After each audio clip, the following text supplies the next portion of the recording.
Hello there, Yums 11 Creativity.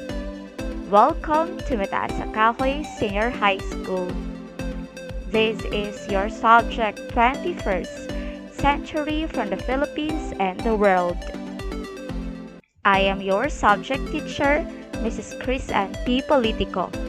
You may call me Teacher Ann.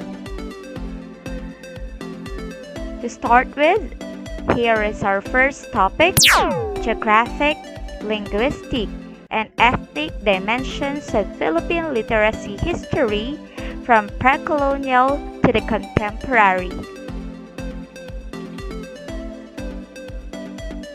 Objectives of this lesson are the following: identify geographic, linguistic, and ethnic dimensions of Philippine literary history from pre-colonial to contemporary and representative text from the regions. Write a close analysis and critical interpretation of literary text. And show a sense of adaptability of the Philippine literary history. Class rules. First, read each part of the module with understanding. Answer all the activities. Have A4 bond paper as your answer sheet. Present your answers properly and neatly. You may take notes on your notebook, for the modules will also be retrieved. And lastly, feel free to ask questions. Parts of the module. Week 1. In pages 2 to 3, you'll see what's in, what's new, and what is it. In what's in part, no need to write your answer. Self-reflection will do. In what's new part, answer these on your answer sheet. Write only your answers. In what is it part, read the lecture part with understanding. Now I will be discussing to you information which are not found in the module. First, let's start with Philippine literature during the pre-colonial period. It is also called pre-Spanish period. The pre-colonial literature includes all literature produced before the Spanish colonization, like chants, proverbs, songs, and folk narratives. These were all passed down from generation to generation by word of mouth. Philippine folk narratives are varied and distinct. They depict the people's livelihood, customs, and traditions. These are the different literary pieces that we had even before we were colonized by the other countries. First, let's have folktale. This is a characteristically anonymous, timeless, and placeless tale circulated orally among a people. Myth. This is told to explain a belief, a practice, or a natural phenomenon. Example is the story of creation. Fable. This features animal characters or inanimate objects that behave like people. Example, the rabbit and the turtle. Legend. This is presented as history but is unlikely to be true. Example, the legend of a certain place. And lastly, we have epic. This is narrative poem which celebrates the adventures and achievements of a hero.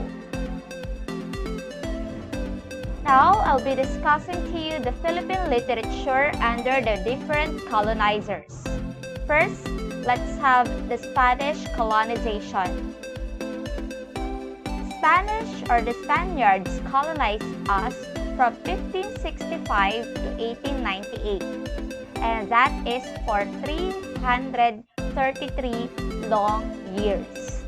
Philippine literature during the Spanish occupation was mostly influenced by Christianity as well as the European ideals of liberty and freedom through trade. Filipino writers either wrote in Spanish or in their own tongue or both.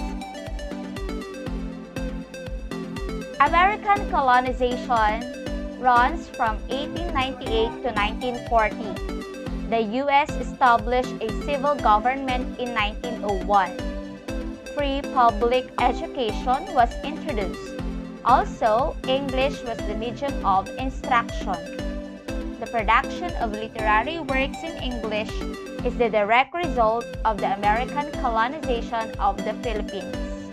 Filipino writers in English during the apprenticeship period from 1900s to 1930 imitated American writing. Japanese colonization runs from 1941 to 1945 only. During the occupation, publications were censored by the military. Also, Tagalog was declared an official language, together with Nihongo. In effect, Filipino literature in English came to a halt. Ibig sabihin, natigil ang pag-produce ng mga Philippine literary pieces na nasa English language. Lahat ay na-publish as Tagalog o kaya ay nasa Nihongo. Some Filipino writers then turned to writing in Filipino. We were once again colonized by the Americans. Nabawi tayo ng mga Amerikano from the Japanese. And after that, different periods arise. These are period of activism, period of the New Society, period of the Third Republic, post-EDSA I Revolution, and the 21st century period. So, ito namang different periods sa ito ay pinresent in a comprehensive manner. Now, let's proceed to the activities. In What's More part, there are 5 activities.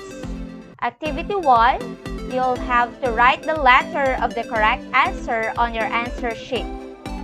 Assessment 1, characterize V, complete the table. I have mentioned here in my presentation some of the characteristics of pre-colonial literary pieces.